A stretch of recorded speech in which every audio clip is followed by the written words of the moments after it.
Hey guys, Joe from Arknight, and I have a quick video for you guys to show you the marketplace. This pack is 99.7% done. We did an initial test print, and so we're looking for little tiny spots where there's a big flawed white, and then we're going to correct that for pass 2. And we have one piece left that's waiting to see the results of another print, and then when we see whether the trick worked or didn't work, we then put that piece in. So the marketplace is basically done. There's just this last round of photo correcting. So we chopped them up, we did a test print, and the die is not, it wasn't the real die, because obviously if we make adjustments, we have to remake that die. But using just the regular page, we chopped it up.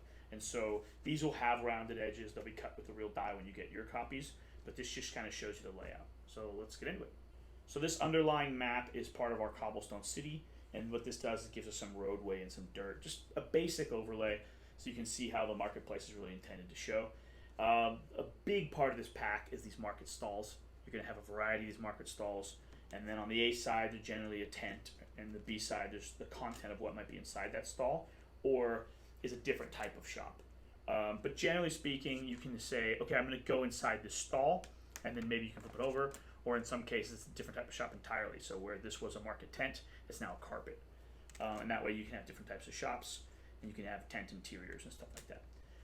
There's a ton of small doodads in this thing that are buckets and barrels and things full of like stuff you could sell.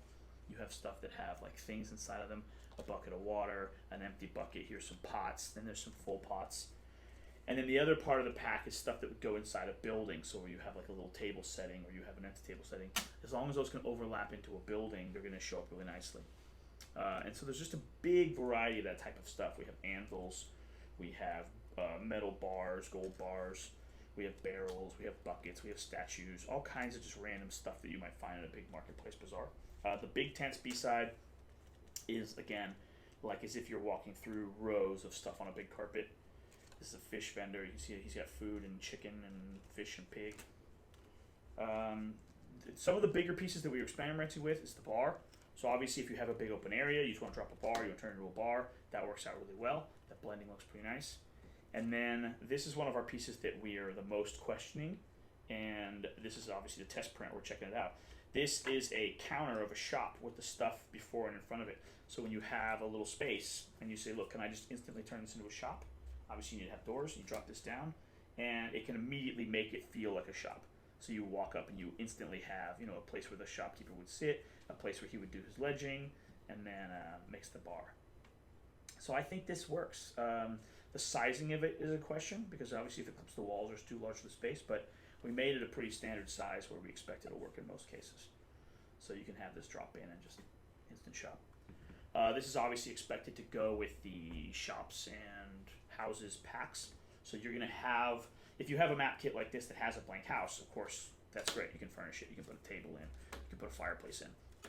But if you don't, and you buy the shops and houses pack, that's already going to give you these large house cards.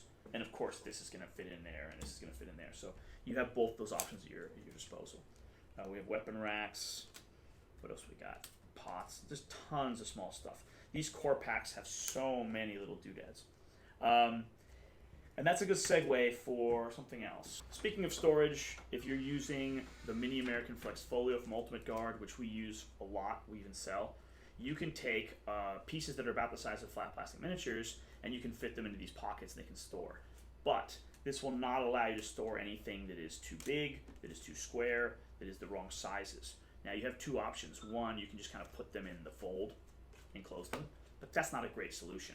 So what we finally started doing is we are now designing our very own layout with a bunch of larger pockets and small pockets intermixed together, some of them being these like bucket pockets, where even in a gigantic piece can just slide into that pocket and then it will close nicely. So we don't have the final layout of that done yet, but we are definitely making it and they look amazing. We're looking at an estimated 340 pockets, and we've custom made it to be the right ratio of sizes for these objects.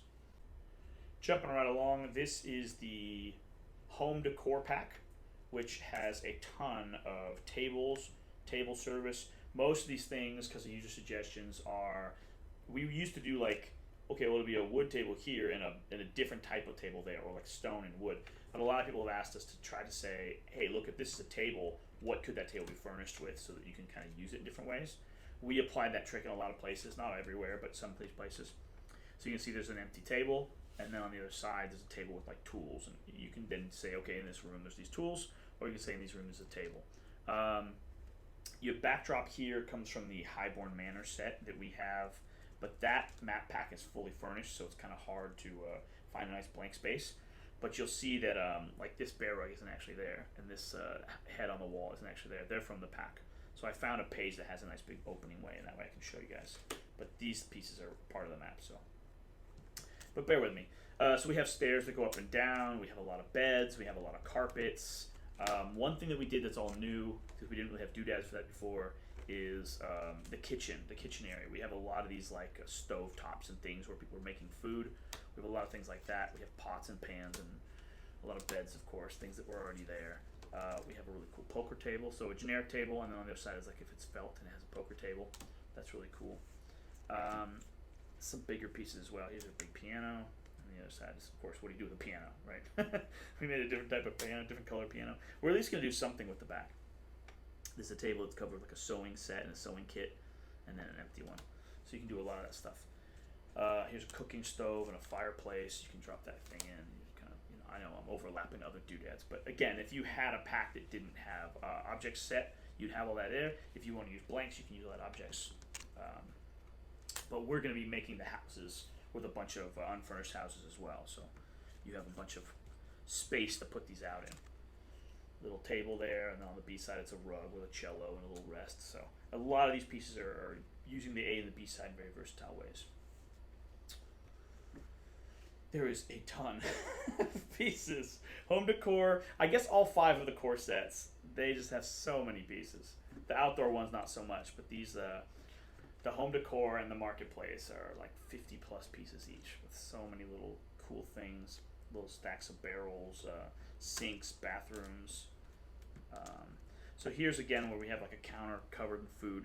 So if you had like a kitchen area, you could put this on the side and you'd have all the pots and pans and cheese and stuff they're chopping up. But then the B side is just a long empty counter. That way you never know what you're going to need this for, and so you just have a counter. But if you want it to be a kitchenette, it's a kitchenette. Same thing here. We have an empty table, and then a table absolutely covered in foodstuffs. But yeah, this little wall, this little thing, we just thought it was so cool. Let me clear some space.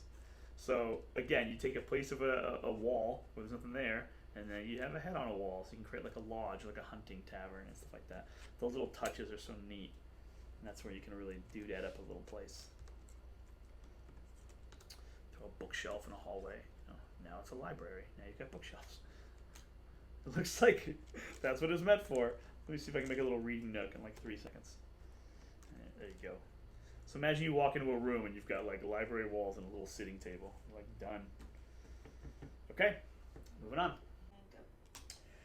This is our 6th pack that's basically complete. It has a tiny bit of adjustments to do yet. It has the white checks to do and that kind of stuff. There's some print filters. But this is the first one that is not a core pack. This is our first add-on pack that's ready to go. And so the theme it's hitting is much more specific. You get so many tools for a very specific concept. And this one's called Camping Caravans. And so the big thing it has is your giant caravan. So if you're going to go through the wilderness and you're going to have like one of those 5-train caravans, you want to be able to create a real caravan so that guys can come and attack your caravan and all that. And then from there we asked, how many different things can we cover with that idea? So obviously the caravans have different things on their B side and A side. Some of them are covered wagons, then uncovered wagons. Some of them are empty and then full. That way when you have these empty wagons, you can put supplies on them. You can set it up the way you want. And we wanted to hit a few different scenarios. You obviously need to have your wagons. So if you get ambushed, you can fight over your wagons. You need to have the situation where all your wagons pull up and park and you create like a campsite. So you've got things like cooking spits and bedrolls and a lot of like equipment that can be put down. We have a lot of horses and oxen that are separate from the wagons as well. So you can have some of them be wagons that are separate, and then you can attach your horses or whatever yourself. And then if you flip the wagon over, obviously there are as many modular ideas we can get. We've got like fruit carts in here in case you're pulling a big fruit cart. We have oxen instead of horses. And then the B side of these are obviously different as well. On the B side of the oxen is dead oxen in case you get attacked, or this one looks like it's got the straps of a harness on it, so it looks like it's pulling something, or this one has got a saddle, so you can just ride it. The B side of this is empty. But let's go through some of these. You got a big empty wagon, you got a log wagon, you got logs going. You've got a broken wagon, and this is that white glitching that we know is going to show up here and there. We do a print test, we can find that and get rid of that. But you got the broken wagon. You have a well-made wagon that's just a broken wheel, and then you have a decrepit wagon that's actually been abandoned. And then some of these are pretty cool. This wagon is more like the live-in wagon where you're on like a long-term stagecoach traveling. You've got a bed inside of it, a little cooking stuff. This is like your RV of a medieval wagon. And then on the B side, this is actually a really interesting piece because it has this open shutter. This is supposed to be like when you have someone who's like a salesman and he's going to try to sell you something, and you can like attach the circus tent to it or whatever, or you can attach this little landing to it and make it look like he's parked his wagon and made a little stage so he can sell like his snake oil out of the side of the wagon, which is really effective. We have a cage wagon. We have a wagon with supplies.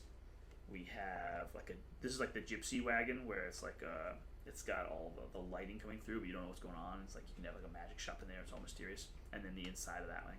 So that way, when you get something like this and you have it as a set piece, and you want to be able to go inside and see what's inside, you can actually flip it and go inside of it, which is really cool. And then we got tents. This is a pre-structured tent, and that's just like a big circus tent. We have a pitch tent, and on the back side is like a big rug. That way it can be a pit trap, it can be a fall. We have supplies covered in cloth, supplies uncovered cloth, signposts, all kinds of stuff. So it's a very cool kit.